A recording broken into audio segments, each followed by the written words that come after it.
Suvendu Adhikari convoy গতকাল হামলার অভিযোগ, এবার পাল্টা অভিযোগ দায়ের করা হলো তৃণমূল কংগ্রেসের তরফে।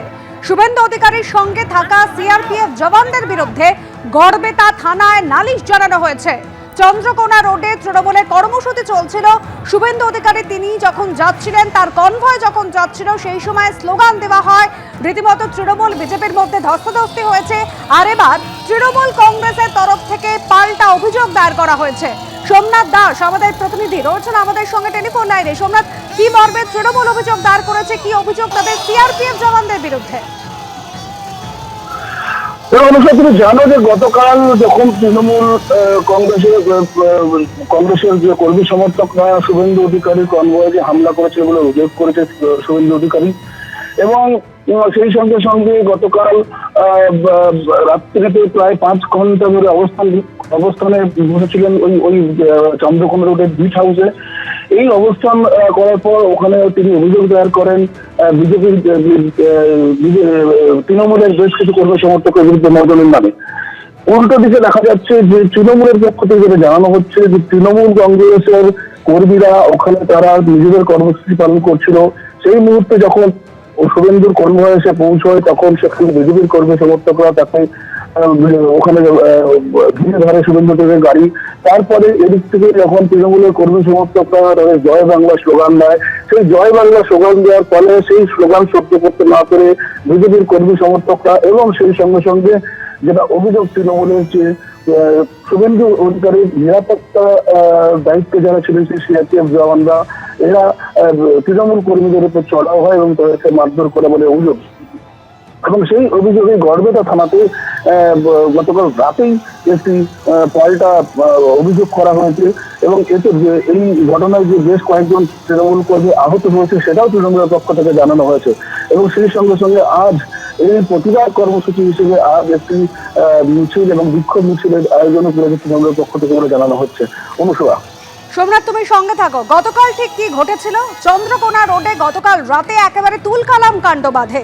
গতকাল শুভেন্দু অধিকারী তিনি কনভয় নিয়ে যাচ্ছিলেন, আর সেই কনভয় হামলার অভিযোগ তৃণমূল কংগ্রেসের বিরুদ্ধে।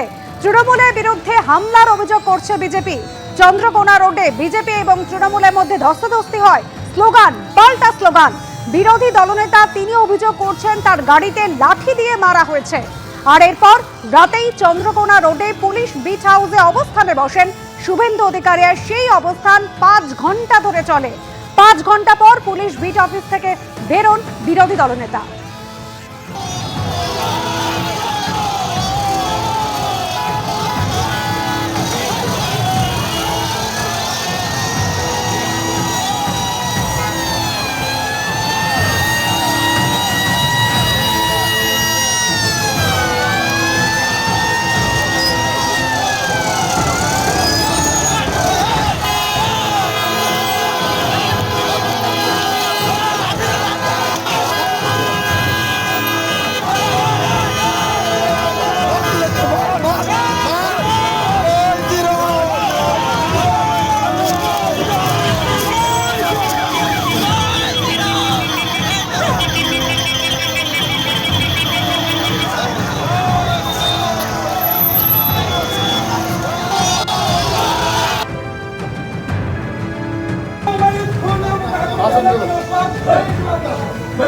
এখানে বসলাম যতক্ষণ অ্যারেস্ট করবেন কি পেয়েছে না হঠাৎ যান আপনার বাইরে ওরা বাইরে ওরা বাইরে ওরা বাইরে যতক্ষণ অ্যারেস্ট করবেন কি পেয়েছেন না কেন বসবো কি পেয়েছেন না আমি পুরুলিয়া থেকে ফিরছি গাড়ির উপরে লাঠি দিয়ে মোটামোটা লাঠি দিয়ে হ্যাঁ কিরার আগে অ্যারেস্ট করবেন 5 ঘন্টা আগে থেকে নামগুলো দাও আপনি ঘুমাচ্ছিলেন নামগুলো দাও তোমরা কথা বলছো না নাম বাবার নামগুলো দাও নাম বাবার নাম লিখে দাও আমাকে ভাই বল দাও আরে আমি ডায়েরি করব স্যার আমার পুরো ভিডিওটা আছে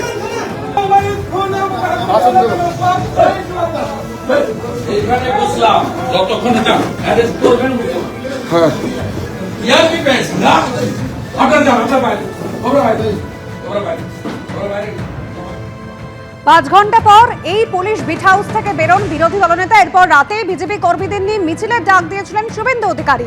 এই বিক্ষোভ, এই প্রতিবাদ কিন্তু আজও চলছে মেদিনীপুরের রাস্তায়। আজ সকালে টায়ার জ্বালিয়ে বিক্ষোভ প্রদর্শন বিজেপি।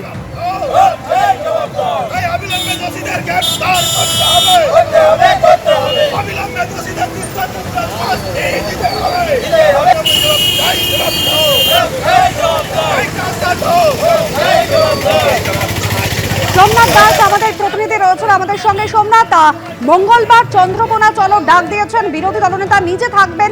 আজ কোথায় কোথায় বিক্ষোভ দেখালো বিজেপি? গতকাল রাত্রে যে ঘটনা ঘটেছিল, তারপর গ্রেপ্তারের দাবিতে, সেই ঘটনার গ্রেপ্তারের দাবিতে শুভেন্দু অধিকারী, বিরোধী দলনেতা শুভেন্দু অধিকারী যখন থানায় অবস্থান বিক্ষোভ করেন এবং তার বক্তব্য ছিল যে যতক্ষণ পর্যন্ত না দোষীদের গ্রেপ্তার করা হবে ততক্ষণ পরিণতি অবস্থান চলবেন না।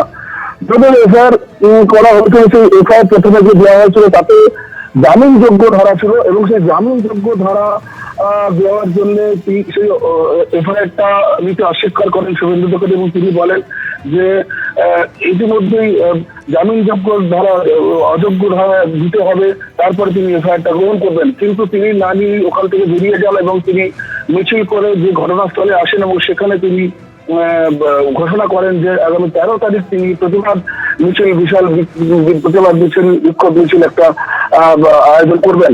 এবং সেই সঙ্গে গতকাল রাতেই তুমি রাজ্যের বিভিন্ন জায়গায় দেখেছো যে বিজেপির পক্ষ থেকে প্রতিবাদ করা হয়। আজও মেদিনীপুর শহরেও বিজেপির পক্ষ থেকে প্রতিবাদ করা হয়, বিক্ষোভ করা হয়। এবং উল্টো দিকে যেটা দেখা যাচ্ছে যে 13 তারিখ, আগামী 13 তারিখ যে বিজেপির যে প্রতিবাদ কর্মসূচি রয়েছে তার আগেই আজ তৃণমূলের পক্ষ থেকে জানানো হয়েছে যে আজ তৃণমূলের পক্ষ থেকে একটি বিক্ষোভ মিছিল এই চন্দ্রকোনা রোডের বুকে করা হবে বলে জানিয়েছে তৃণমূলের পক্ষ থেকে। ধন্যবাদ সোমনাথ।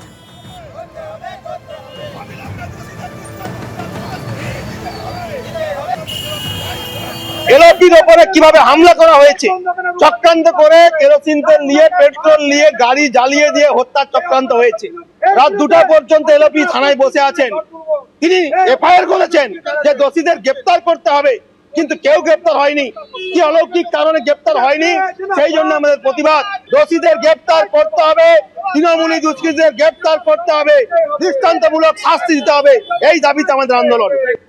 শুধু মেদিনীপুর নয়, দিকে দিকে প্রতিবাদ বিজেপির। বাঁকুড়ার ছবি রাখবো এবার আপনাদের সামনে। বাঁকুড়াতেও গতকাল শুভেন্দু অধিকারীর কনভয় হামলার অভিযোগে বিক্ষোভ প্রদর্শন বিজেপি।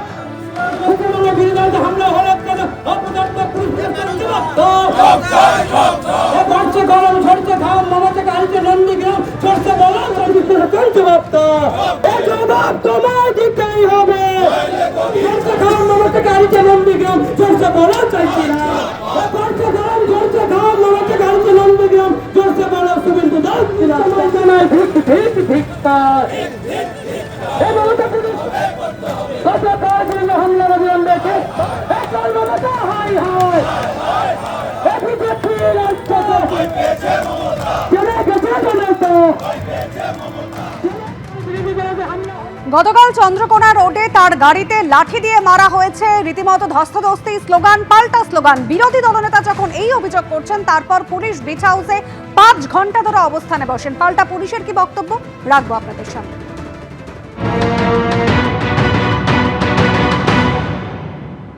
আরে ভিডিও ফুটেজে দেখা যাচ্ছে বলছে তদন্ত করবে। এই যে 30 বছর চাকরি করতে হবে। এখনো পর্যন্ত কি অ্যাকশন নিলেন আপনারা? সামনে হচ্ছে কি অ্যাকশন? কিছু আছে, কিছু এগিয়েছে এখনো পর্যন্ত? জানা ছিল, প্রত্যেকের নাম বলছে, আপনারা কি ব্যবস্থা নিলেন এখন পর্যন্ত? ভিডিও তো দেখা যাচ্ছে যে পুরো সেই জমায়েতের খবর আপনাদের কাছে ছিল, থানার থেকে তো মাত্র 200 মিটার দূরে। থানার থেকে 200 মিটার দূরে টিএমসি লোকেরা যদি জমায়েত করে থাকে বা যে কেউ জমায়েত করে, আপনার কাছে খবর ছিল?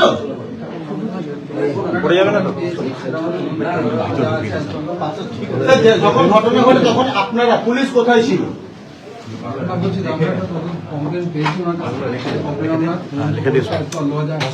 স্যার, যখন ঘটনাটা ঘটে তখন পুলিশ কোথায় ছিল? এবিপি আনন্দ, এগিয়ে থাকে, এগিয়ে রাখে।